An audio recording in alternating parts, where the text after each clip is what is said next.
Good morning. Welcome or welcome back to Bookeemonsters. My name is PK. It is Friday, TGIF, August the 15th, halfway through August. Hope you're having a good morning. Welcome or welcome back. Let's look at the rest of the cozy mysteries that were published in this week. We do a morning show every Monday, Wednesday, and Friday looking at mysteries, both cozy and dark and thrillers. Quick announcements also, I don't have any sprints tonight. I don't do them on Friday night.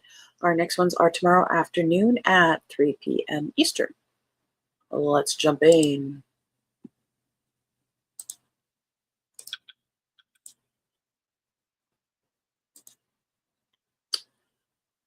Coffeehouse Capers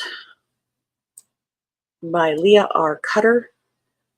Mayhem Crime, Mystery, Crime, and Mayhem series, MCM. For some reason, a lot of coffee house owners, workers, and their clientele turn out to be pretty good amateur sleuths, and everyone loves reading about the crimes and mysteries that happen in and around coffee shops. So be prepared to take a cozy afternoon, your favorite cup of joe, and maybe a lemon tart as you enjoy these delectable stories. And I apologize, it looks like it's an anthology. Stories by. Try not to do those. I don't know why, I just don't like them. The Cat Laughs by Louise Carson. Now this would be a contender for a meh color. This is The Cat Laughs by Louise Carson, a Maples mystery.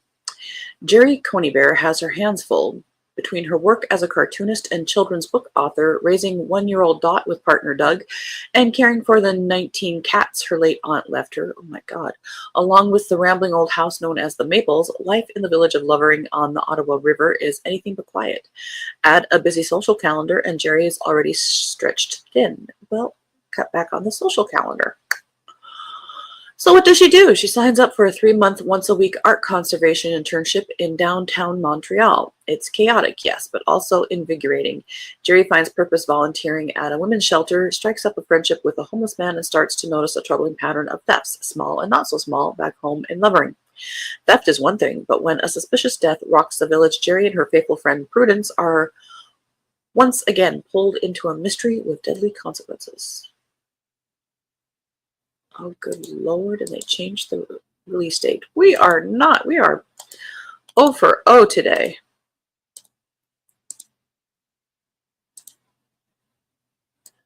We're not going to ask for a do-over, but Rituals and Restless Remains by Eloise Everhart, 8th in the Williams Witch Mysteries. How many do we have today? Do we just need to do drive-bys? Yeah, we can spend a little time. Danny Williams thought Point Pleasant had finally quieted down until the owner of an occult shop is found murdered in a crime that reeks of dark magic. A foul, lingering energy clings to the scene, so potent it sends Danny's powers spiraling and her stomach lurching. Whatever spell was used, it isn't something Danny, or any witch she knows, recognizes, and when more victims follow, she realizes the danger isn't over, it's only just begun. With local law enforcement out of their depth and magic swirling through every clue, Danny has no choice but to follow the trail. But this time, she's chasing a killer unlike any she's faced before. Magic, murder, and mayhem are back, and Danny's right in the middle of it. Can she uncover the truth before the killer strikes again?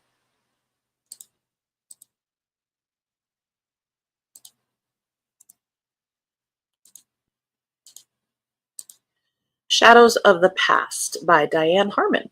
Diane Harmon has a new one. I'm checking dates now because they change on me. Since Monday, dates have changed. When Art Conservator, 4th in Seabrook Cozy Mystery Series. When Art Conservator Chloe Harper receives an anonymous donation at the Seabrook Museum, complete with a mysterious 1930s journal and a coded map, she uncovers a decades-old secret buried deep in the town's past. The journal belonged to Margaret Wheeler, a pioneering lighthouse assistant who vanished during a storm in 1935. But her haunting final entry suggests she didn't disappear by accident. As Chloe, Detective Ethan Callahan, and loyal Bernese mountain dog Apollo investigate, does the dog really investigate? They uncover a chilling conspiracy involving stolen colonial artifacts, a powerful founding family, and a hidden cache of evidence meant to survive long after its author. When human remains are found near the lighthouse, it becomes clear someone killed to protect the secret and may do so again. End of that row.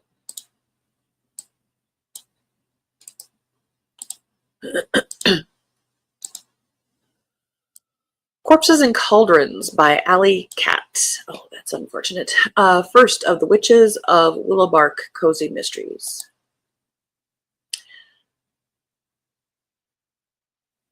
Not attracting attention in Willowbark is a little hard to do when your inherited apothecary shop is brimming with magic, your cat might be a dragon, and someone just turned up dead in the middle of the Halloween festival inside one of the decorative cauldrons. Festive, right?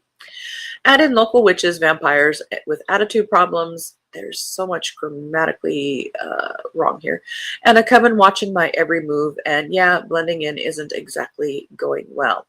I'm a raw heart, middle-aged apothecary, occasional spellcaster, reluctant untangler of magical messes.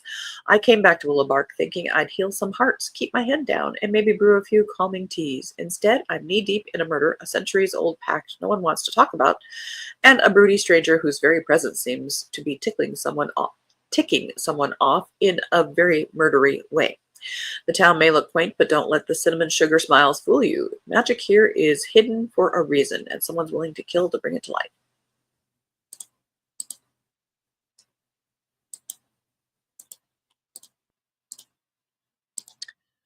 Witch Deadly Trip.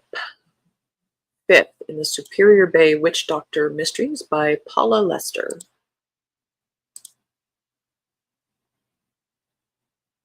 Hope you're having a good day, Cajun. Willow Morgan thought she was only in the city to cheer on her best friend Julia, a contestant on a nationally televised baking competition, but when a powerful producer drops dead mid-filming face first into his morning pastry, Willow finds herself in the middle of a recipe for murder.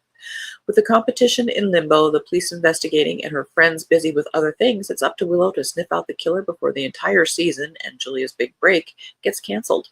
Unfortunately, almost everyone on set has a grudge and a spatula to grind.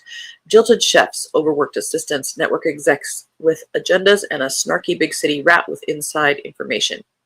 Toss in a city full of magical regulations, a sketchy new vet back home, and a Department of Magical Regulation agent who's got Willow in her bureaucratic crosshairs, and things are more than a little out of whisk. Can Willow crack the case before the show goes up in smoke, or will her sleuthing land her on the chopping block?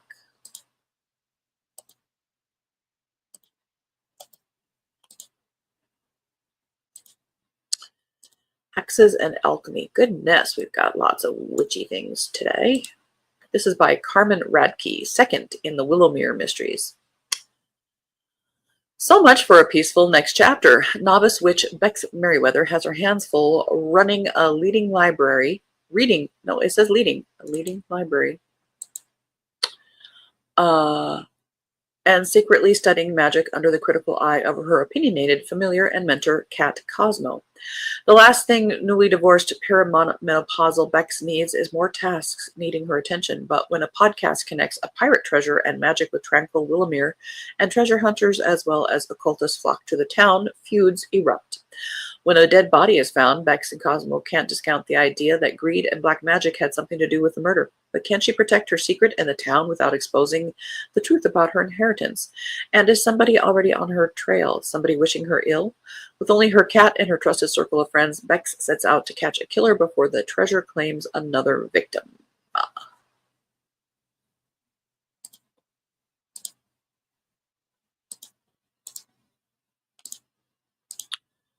A Deadly Bloom by Lauren Kay, first in the Village Apothecary Mysteries. We are staying on theme. I do like the cover, though, kind of, sort of. After trading her high-stress pharmaceutical career for the healing herbs of a Cotswold village, Ivy Blackhorn thought her biggest worry would be winning over skeptical locals. She was wrong. When Ivy inherits her great-aunt's apothecary in the picturesque village of Thornwick Green, she's determined to bridge traditional plant wisdom with modern science. 9 months in, she's finally earning the community's trust until the village biggest critic, Miss Enid Hartwell, collapses at the spring fair, clutching a teacup bearing Ivy's shop logo.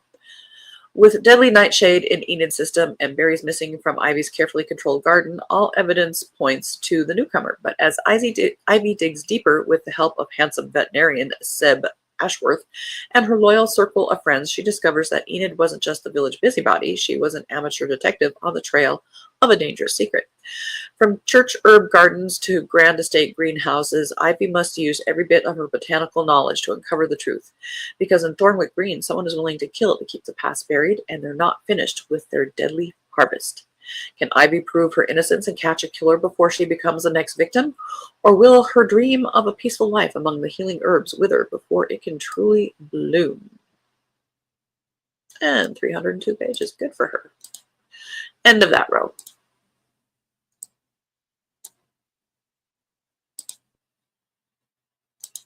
Cages says, you too. Well, thank you, thank you. Hi, Beth. Good morning. I took the day off to run errands and woke up at 6:45. I can catch live. Yay! Happy Friday, and you took the day off. How wonderful. That would be nice. I don't get to do that. The Murder of a Fake Diva by Amber Cruz. First in a Lady Margot Blackwell mystery series. You know, I don't usually like cartoon covers, characters on the cover, you know, people cartoonized, but I don't mind this one. Blackwell Manor has always been a place of elegance and whispered secrets, but nothing could have prepared Lady Margot Blackwell for the tempest about to sweep through its halls. When the famed opera singer Madame Celeste arrives with her entourage, a brooding composer, a sharp-tongued vocal coach, and a slippery manager, and a fiercely loyal assistant, the atmosphere turns as taut as a drawn bowstring. Glamour, it seems, is only the mask for simmering rivalries and buried secrets. Buried scandals. When a shocking crime strikes in the dead of night, Lady Margot must navigate a maze of lies, secrets, and dangerous truths with the sharp wit only a true lady sleuth possesses. Is that the test? I'm armed with my wit. With her quick-thinking maid, Stella, and a reluctant inspector at her side, Margot soon realizes that every clue seems to point in two directions at once. In a household where everyone has something to hide, how do you unmask a killer without losing yourself in the performance?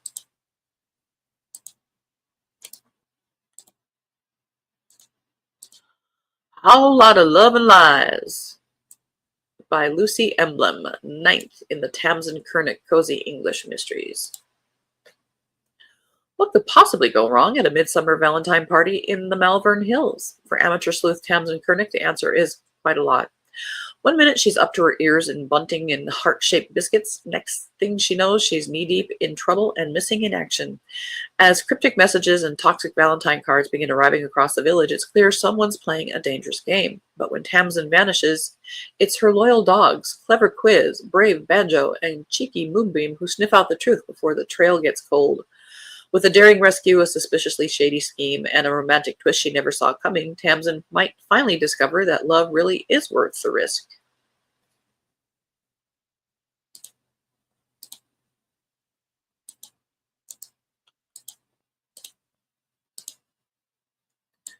News at 11 and Homicide by Patty Larson.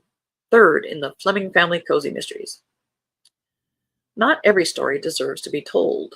Fee's supposed to be playing host to her lovely new friend Delane Baker, the famous actress, come to hang out for a few days while taking a break from a shoot.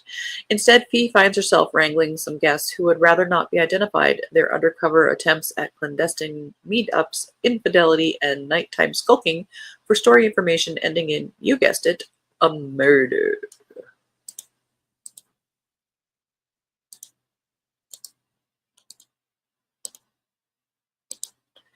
Death at the Village Fair by Debbie Young. 3rd in the Cotswolds Curiosity Shop Mysteries.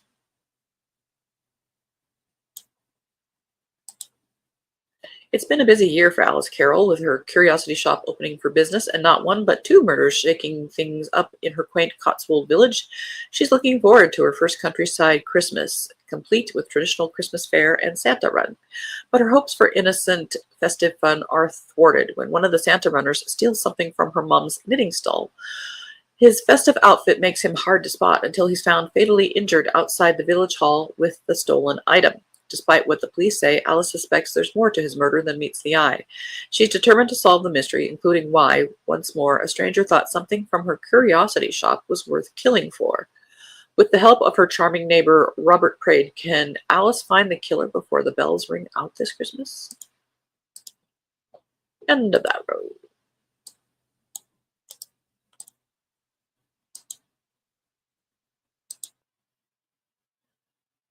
This is third in this series by Lynn Joseph, and for some reason, I like this character. She just looks like she's saying, seriously?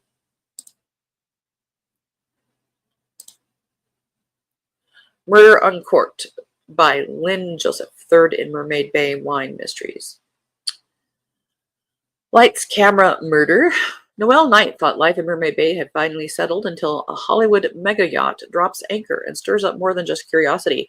Handsome movie star Marcus Stone has come looking for pirate legends and film locations, but it's the wine shop owner with secrets in her cellar who truly captures his attention. As, oh man, they changed the date again. September. To be continued in September. Death in the Countryside by Maria Malone. The sudden disappearance of a local woman reopens an old case in a small English town where everyone knows everyone's business. This is a debut police dog mystery. It says, Sergeant Allie Wren has recently returned to her charming Yorkshire hometown of Heft, accompanied by her trusty canine companion, Officer P.D. Wilson, a Springer Spaniel with a nose for trouble. Together they are the police force quietly serving the town. When Brian, an older resident, reports his wife Melody missing, Allie at first suspects a routine case. Melody, tired of playing dutiful wife to an inattentive husband, may simply have left. But suspicion soon begins to mount when it emerges that Brian's first wife died under tragic circumstances, and Allie uncovers evidence of Melody's recent puzzling behavior.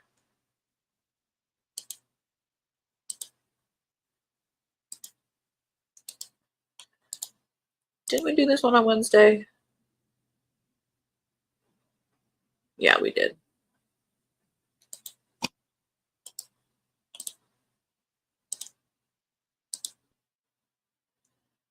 Picking Up the Pieces, a jigsaw puzzle mystery by J.B. Abbott. After her mother's passing, let's double check the date. Yes. After her mother's passing, Katie Chambers returns to Cedar Bay, a serene enclave nestled in the southwest corner of Washington State's Whidbey Island, to support her newly widowed father, Jim Chambers. Stepping into her mother's footsteps, okay. Katie takes on the role of graphic designer at Cedar Bay Puzzles. With the help of her father, she resurrects her mom's cherished initiative, the South Island Jigsaw Crew, a group of puzzle enthusiasts who gather weekly at the library to test and tackle the latest Cedar Bay puzzle creations. But when a member of their club is murdered and Jim is the last person to see her alive, resulting in his arrest, Katie and the rest of the gang must use all their resources to obtain justice for both. To prove her father's innocence, Katie reaches out to Connor Crozier, a firefighter and her former flame who shattered her heart 7 years ago. With problems piling up at work and a competitor outright accusing CBP of stealing his designs, it's up to Katie to puzzle out the mystery before it's too late. And that is all we have. I'm sorry, it seemed a bit chaotic. They changed some dates on us. I might check out, might see what Deadly Bloom offers. But there is the other stuff that we covered on Monday. There were some big names here. Ellie Alexander, Jennifer Ashley, Lucy Burdett, Cindy Davis, Kathy Daly.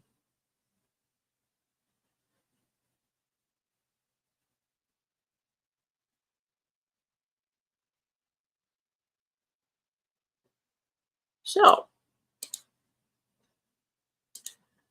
next week we will look at a whole new batch of books.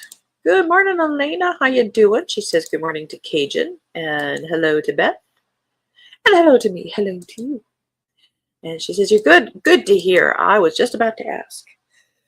Well, I hope you guys have a very good Friday. Again, I don't have any sprints tonight per usual. Our next sprints are tomorrow afternoon at 3 p.m. Eastern. Hope you have a good Friday. Stay cool. It's still summer out there, even though they're pushing. I love fall, but it is still August. So please take care. She says, I'm so far behind in Alexander. I resemble that remark a lot with a lot of authors, actually. But then I'm always hunting for new ones. So what do? You just keep reading. And I'm such a mood reader, it just doesn't help. So, hope you have a good day, everybody. And if I don't see you tomorrow, have a good weekend. I thank you guys for watching. And Elena says, thanks so much. Absolutely. All right. Thank you. Thank you. See you soon. And as the banner says, don't be a bookworm, be a bookie monster. Nom nom nom. Have a good day. God bless.